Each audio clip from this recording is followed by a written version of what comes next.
Oh my gosh, one more video about Ninja Steel. So yeah, I have to do a little bit of a thing because I kind of forgot like one thing to add to the episode review. Plus, watch the two guys I usually watch to actually be like, that's a new perspective. So anyways, I already talked about it. The fact of when Calvin went to go save that dude, I was like, okay, is that even important? Yeah, we got the two others are like, they brought up something even more. It's the fact of, I thought this wasn't the real world. And one person was like, it is the real world, apparently. And I guess my opinion is that they are in the board game. It's just that due to issues with the original content and everything, which writing wise, it's very simple. What you guys could have done when you had the two, because I saw the people in when they went against what was his name? Sloter or something like that. Anyways, yeah, I saw those people there, but I was like, nothing much about it. Now, here's the thing that they could have done with the 2 out of 5. Easy. What you could have done was just basically say, because, well, he kind of cheated in those times where it's like, okay, Brody, you lost. You're about to give the kick, but I didn't allow you to kick him. So yeah, you lost. What they could have done is very easy. Cosmo could have just said, oh, in this round, you have to defeat the monster and make sure that the people that we have created just for you guys in this scenario don't get hurt. Oh my gosh, writers, did you think of that? That's very easy. Just be like that. And then the reason why he cut it off is because, well, one person got injured or one person got scared to death. Simple. As for what goes on with Calvin is very easy, is that he saved the guy, but he didn't save himself. And that's kind of the loophole part there. It's like, yeah, you saved the guy, but you were supposed to be able to survive too, and that's why you lost. Which basically, instead of like making it seem like he's cheating, instead it's more like, oh crap, they should have listened in the fine print, or make sure they were thinking ahead, or at least thinking of themselves as well. But instead, no. He died. He freaking damn lost. And then we got the second thing of no Victor and Monty. I didn't mention them, but hey, they weren't even in an episode. And the sad part is, if they really wanted them in an episode, I could have told them how to do it too, which everyone's going to be like, oh God, no.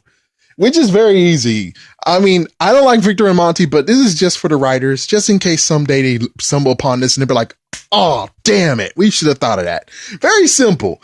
Because Bulk and Skull would do the exact same thing and be like, guys, where are you? The principal needs you for something. And then all of a sudden they touch the globe and now they're thrown into their own scenario because remember, we did have Victor and Monty go against a monster before. It was because he was trying to be famous. So he has to relive that, but this time win. And well, of course he lost. So, so yeah, that's how to easily do it for them. And I'm glad I didn't say anything because it was like, oh, that's just a nice calm thing that you don't really have to say. Like for instance, the fact of me not mentioning the fact of SpongeBob is not on Nickelodeon, or a lovely day where they stopped doing SpongeBob for like that whole entire day and I could be able to watch Nickelodeon without changing the channel. That's a good day. And I would most likely not even say anything besides just saying, man, Nickelodeon, you're pretty cool. But as soon as I realize that someone point out, no SpongeBob, then I'll be like, oh, no SpongeBob, man, that was awesome. A day without SpongeBob. That was fucking damn awesome. All right, let's see. Anything else I forgot? And was the whole where they were board gamer thing. There was people there. Oh, of course, the thing I forgot to mention is the fact if they went go trick or treating and they're like at least 17 years old. That's you can do it, but sadly for me, the cutoff that they told me to stop trick-or-treating was 12 years old. And what's even funnier is that I rarely even trick-or-treated anyways because, well, even though the 90s was great, 90s rule, there were still people out there who were bastard asses and, well, some of them actually laced candy with razor blades. Yeah. So for me personally, it was like at least 3 times out of my whole 12 years I went trick-or-treating. Yeah, I know. Sad, isn't it? That's freaking damn sad. Am I right? Am I right? So, yeah. For them, trick or treating, it is kind of like a major what the heck, and they could have actually have thought ahead and do exactly what Dawson Ryer talked about, the fact that they were chaperones or heck, the Halloween party. But instead, no, they got to go trick or treating. And again, like I said, Levi didn't have a costume, but yet you have Haley and Calvin saying, we picked up the costumes, and yet Levi doesn't have a costume. Instead, he just took Brody's hat and put it on his head, and there we go.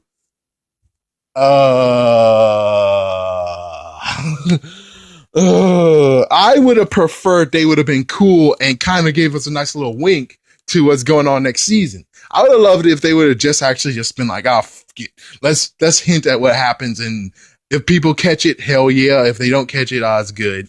They're just gonna realize it later, and they'll be like, holy sh! Very easy. Just give them a freaking werewolf costume. Fuck it. Give them a werewolf costume. For people who already know it's gonna happen. Exactly. It would be cool to just give a nice little, oh, no freaking way.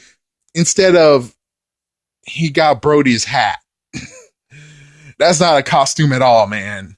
And besides, I mean, technically, since he is a celebrity, I don't know. Is it a good idea just being a celebrity with your freaking face everywhere and be like, oh my gosh, Levi Weston? And besides getting candy, you're like, can we have your autograph? And that's going to take a long time, isn't it?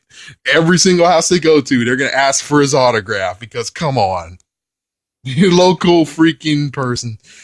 Yeah. Oh my gosh, that's too damn funny. I didn't even think of that. Where it's like, yep, every single house they stop at is going to take more time to go to the next house because, well, he's there. And if he does actually hide his identity, which is a good idea because, well, yeah, this is the point of where I'm like, yeah, Mick, now you should be talking about it. Now you should be giving the lesson of where it's like, oh, well, you should think of your friends. And if you don't have a costume on, they're going to get stopped ever so often because, well, they want your autograph, even though that still sounds messed up. Mick was messed up in his episode. So screw you, Mick. Do better in the real episode 16. Thank you for watching, folks. That's all I had to say.